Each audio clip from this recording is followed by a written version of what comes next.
There are elf-made ponds and streams all over the palace ground. Their water's said to have healing powers. No wonder considering where it comes from.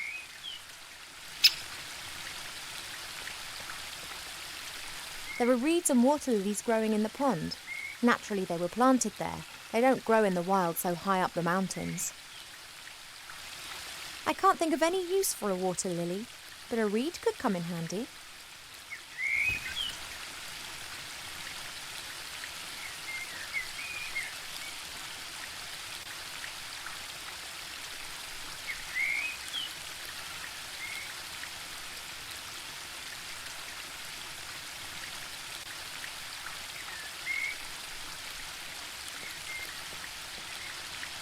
The spring brook emerges up there.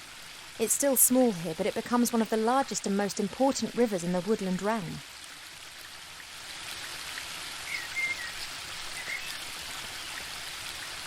That leads up to the throne room. Mother will be conducting the affairs of state with an iron will, whilst Pa leans against the tree of life, probably sleeping.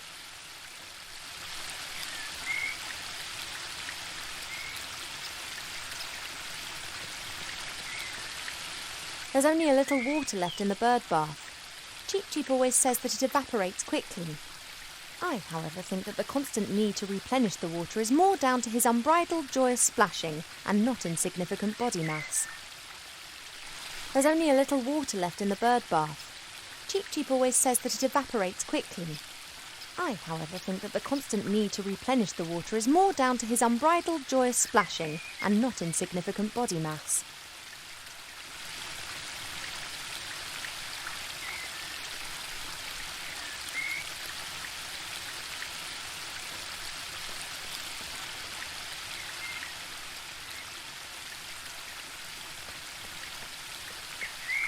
A fairly small, unattractive tree. Huh. I'd like to see how attractive you'd look if someone disturbed you on the pot in the morning. You mean... Anyway, what can I do for you, my little beauty?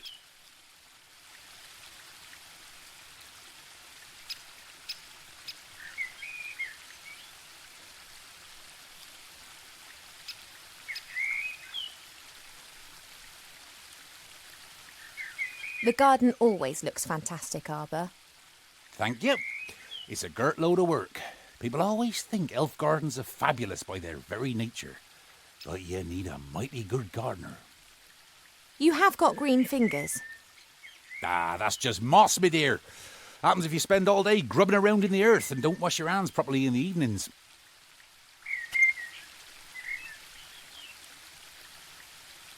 You tree shepherds do a great job. Tree shepherds? The trees just stand there. What do they need a shepherd? However, I quite fancy one of those shepherd dogs. Hey, Rex, do you want to be my shepherd dog? Nah, my darling, I'm a gardener. Nothing more, nothing less. Mother put me on a diet this morning so that I'll look perfect for my wedding. Oh, everything has to be perfect for her. No such thing in nature, of course. Or rather, everything is perfect if you just let nature run its course. You tell that to Mother. I have, many times. She be very clever in some things, but very daft concerning that. Now then, she is the queen. I'm old enough to be able to call a spade a spade. Spade, gardener, get it?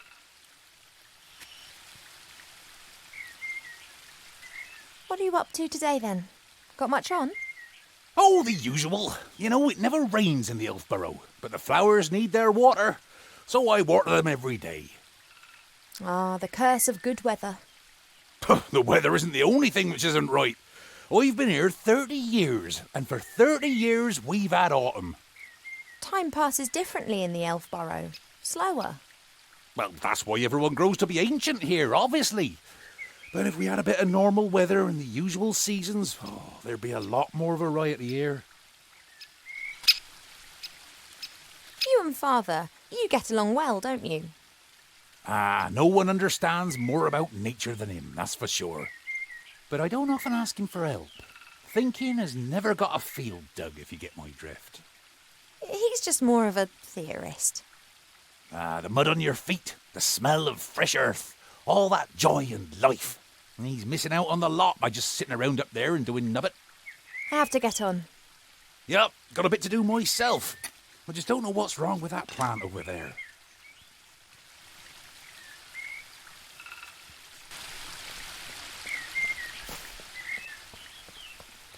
Your mother got a whole heap of flowers given to her the other day from a fairy delegation. All of them took good and strong, just not that one. Perhaps it needs a special type of soil or something. Well, anything's possible. If I don't think of something soon, I'll have to ask your father. He can have a little chat with her and she might tell him what's up. If you're going in, it'd be nice if you didn't tell my mother that you saw me out here. Oh, you playing hooky again? My lips are sealed.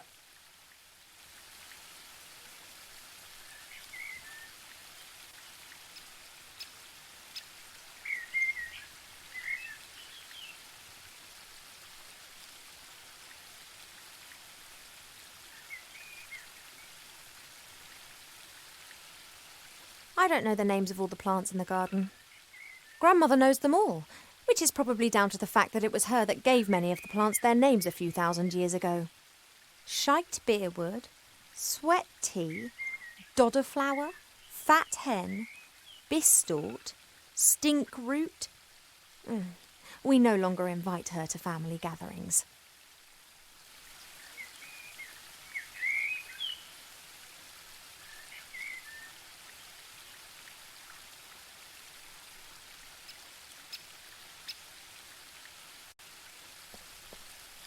This is Mother's mirror. It's said that you can see into the furthest corners of the land and know what's happening in every part of the world. At the moment, it's no more than a shallow bowl. The water's missing.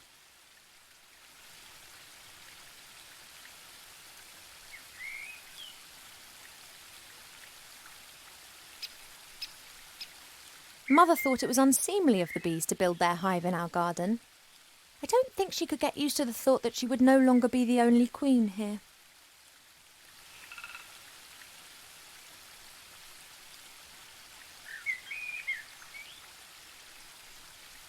It doesn't look very well at all. It's unusual for flowers to hang their heads in this garden. Normally they blossom in our good earth, not to mention the power of Arbor's green fingers. Hi, Arbor. Oh, Ivo! Have you found out what's wrong with the plant yet? Nope, I haven't. Everything looks proper. Earth is moist and nutrient-rich. The sun is shining. Difficult case. I'd quite like to smoke my morning pipe now, but first work, then play. See you later, Arbor. See ya!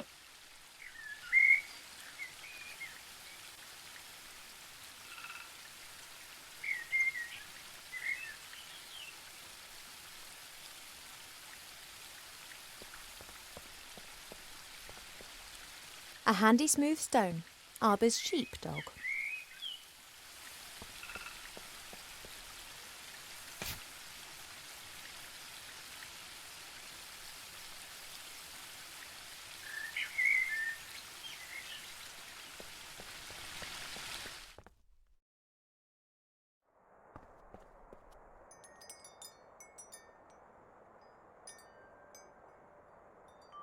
There's a selection of cubes here. For a while, it was all the rage at official state visits to give geometric presents.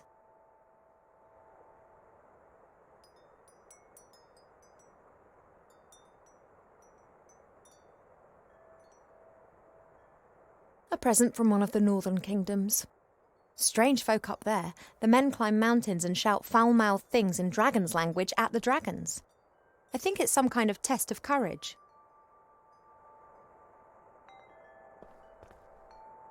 A great example of the variety of our world's fauna.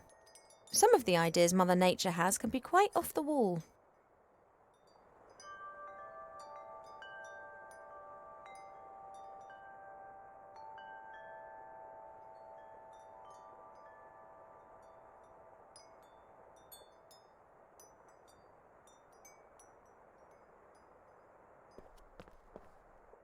A few years ago, this dragon was causing a whole lot of grief. A bounty was put on its head, and all heroes of the land were encouraged to hunt it down.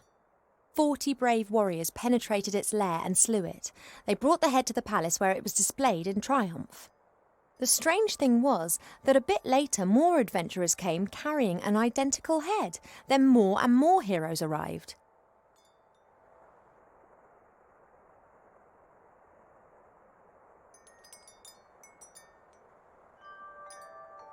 Swords of all the idiots who have tried to conquer the elf burrow. It's become less frequent over the last few centuries. Humans and dwarves appear to have learnt their lesson.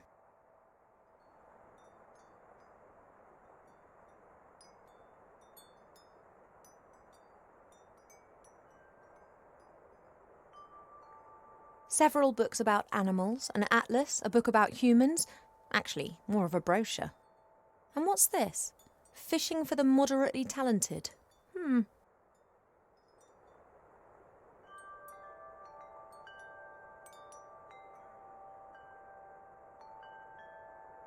I haven't really got the time to sit and read a book, and if I had, it would definitely not be one about fishing.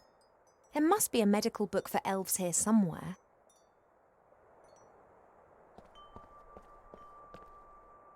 The Biggest Plant Book of Avantasia by Charles Mendel with illustrations by Alexander Bonpland. A standard reference book that Arbor always used to consult every now and then. However, he insists that he now knows it off by heart.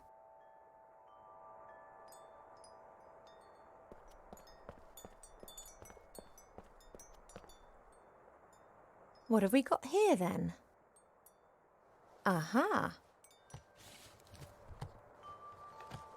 Ah, Almanac of Elf Medicine. That's what I've been looking for. Ow! Be careful, if you please. A speaking book? An ill elf?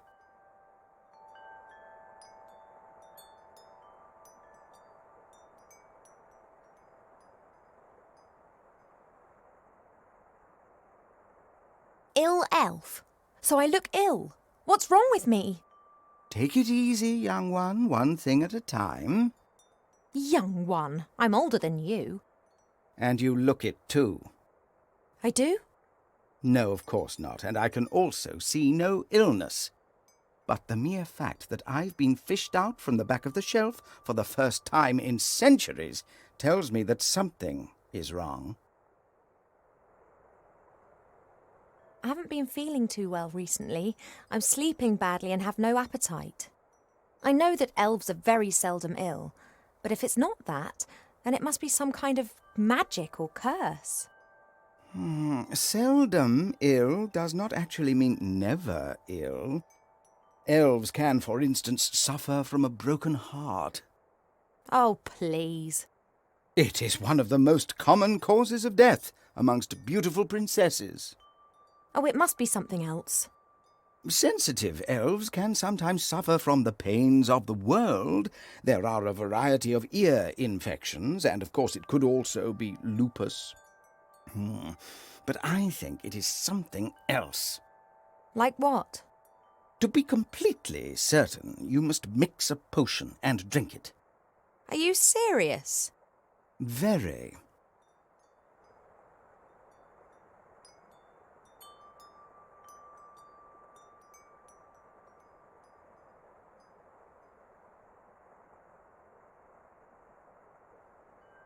Are you actually qualified to make a diagnosis?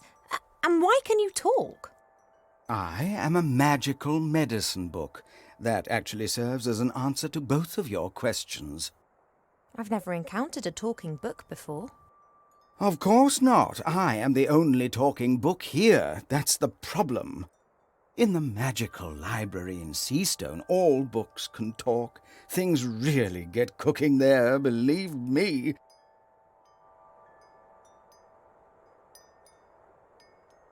You were probably given to us by someone from Seastone, right? Right. I was a complete idiot and actually volunteered. As I am a book about elf medicine, I didn't get much to do in Seastone. I thought to myself, hey, this is your chance to get some practical experience. Wrong. Yeah, we elves don't get ill much. And more than that, you don't actually have much time for books. This is the centre of the elven kingdom, and just look at how paltry this library is. We don't have much use for books. We sing songs about times past, and many of us were there at the time. Then that's probably also the reason why so many elves stand around in white. What do you mean? Allow me to elucidate. Over the years, the songs you elves sing will be changed and adapted, a little here, a little there. This editorial process is nothing more than refined elvish propaganda, presenting them as intelligent and morally impeccable. And who can prove otherwise? There are no other witnesses, and there are no books. I demand to know this instant what sort of illness I have. Sometimes it's better not to know. I can take it. A placebo only works when one doesn't know that it is a placebo. Make the potion and then come back and drink it. Then we'll be sure.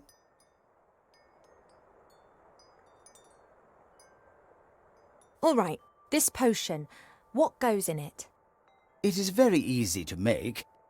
You need to pound together the green fruit of a metis bush, a spoonful of honey and a red herring, and then mix with water into a viscous potion. Oh, that sounds revolting.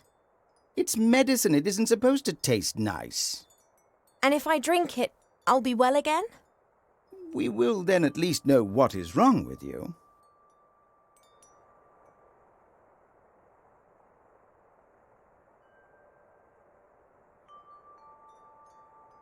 Thank you. I think that's all for now. Normally, it's me that ends patient consultations. You are only a princess, but I am a doctor.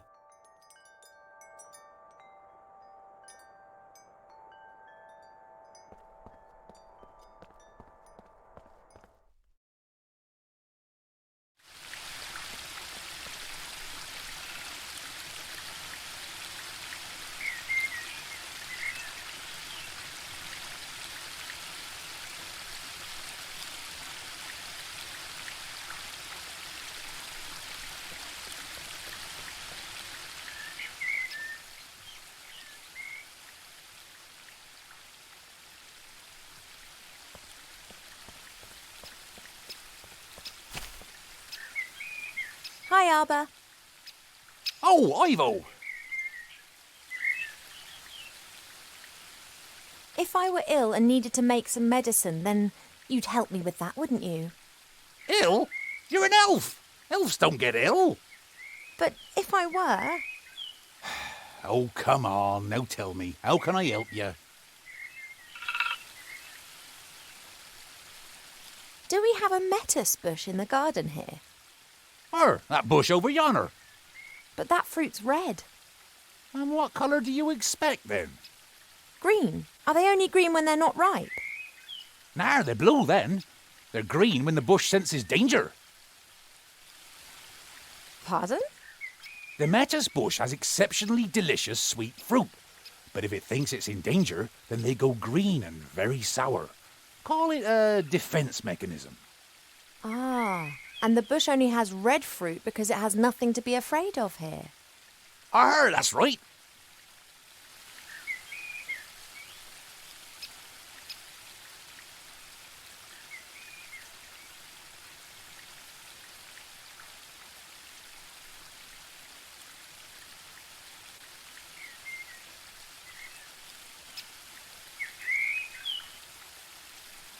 There's something else. See you later, Arbor. See ya.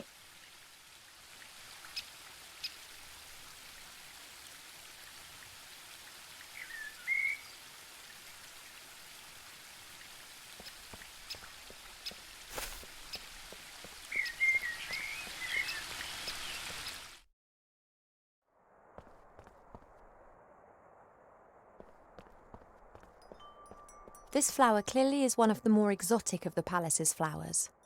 It comes from a country in the deep south beyond the deserts. It's said that the flower of this plant used to be sent as a declaration of war, or if one wanted to deprive someone of all sense.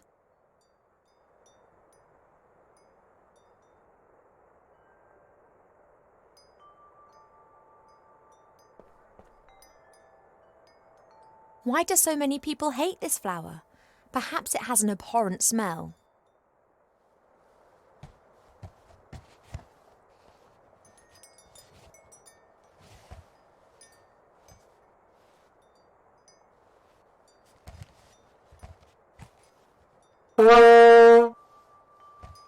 Now that explains why this flower is classified as a weapon in 24 countries.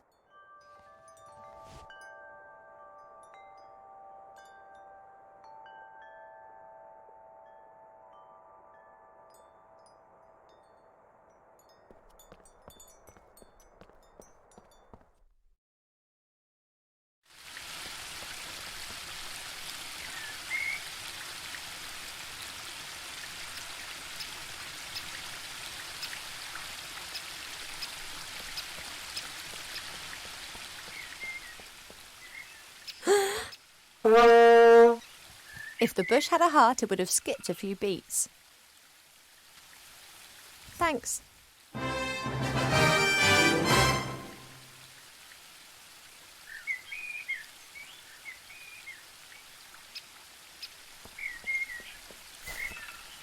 Hi, Arbor. Oh, Ivo! About the potion. Art? I often see you fishing. Could you lend me your rod? Of course, if you bring it back in one piece.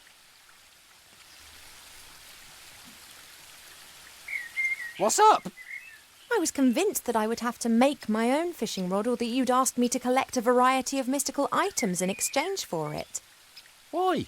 It's only a rod. Thanks. Not everything needs to be complicated, you know. There's something else. See you later, Arbor. See ya!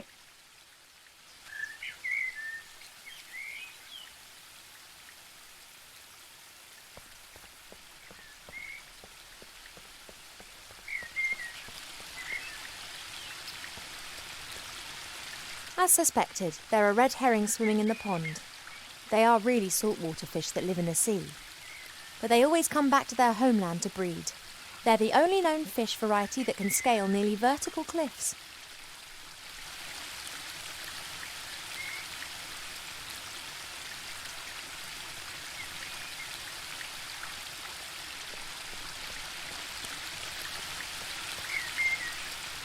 I don't have a clue about fishing, but I'll try my luck.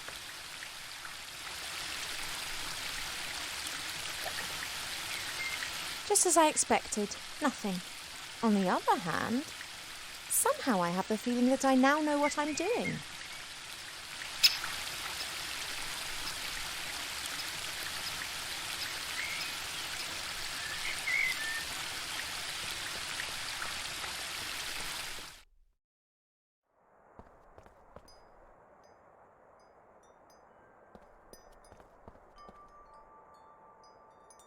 Perhaps there are a few practical hints and tips in the fishing book. A lucrative season with a successful technique doesn't just depend on the type and quality of your tackle, but also on a really good spot. It doesn't matter whether you jig, dip, toddle or feed. Wobblers, twisters, spinners, blinkers, poppers, jigs, jerks and live bait must be presented in the most enticing ways possible. I haven't the faintest idea what all that means. I presume my fishing talents are not quite advanced enough to enable me to use this book.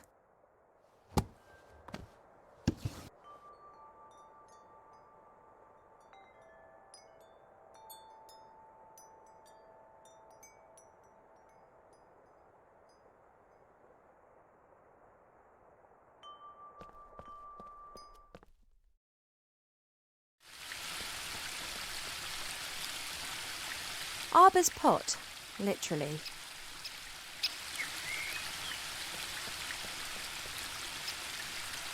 I really shouldn't... it's only earth. I should tell Mother how her daughter... well, she'd be delighted.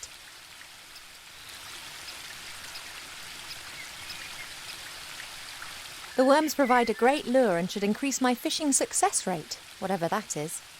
I always hang one onto the hook before I cast the line out.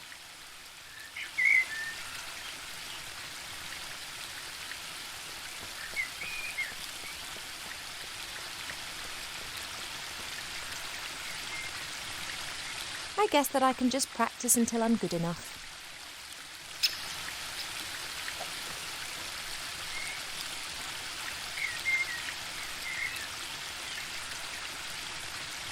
Or I could try to speed things up by learning more about fishing elsewhere.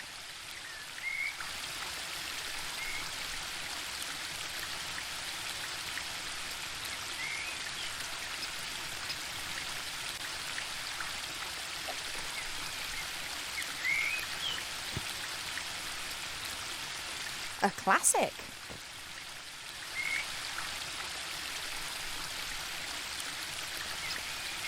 Red herrings are fast and slippery. Even elves can't catch them with their bare hands.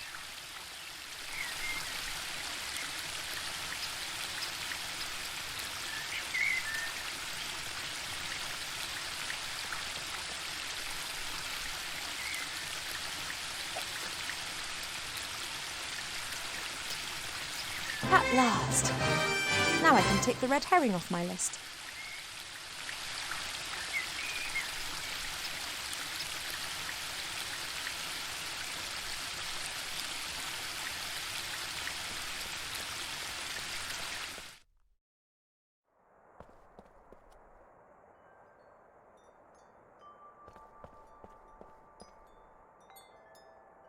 Perhaps I have enough knowledge to now understand the book. Right. Aha, oh, twice in a row, then, that was educational.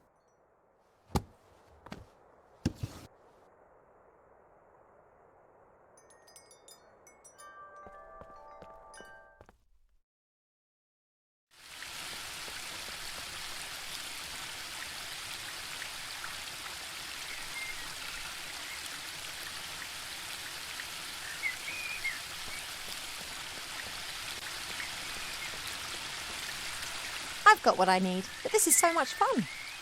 And perhaps I'll have a bit of luck catching other interesting things in the pond.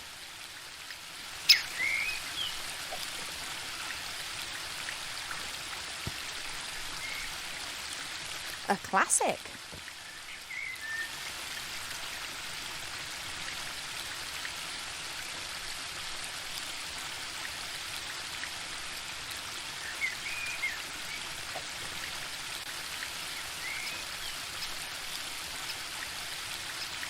Nothing.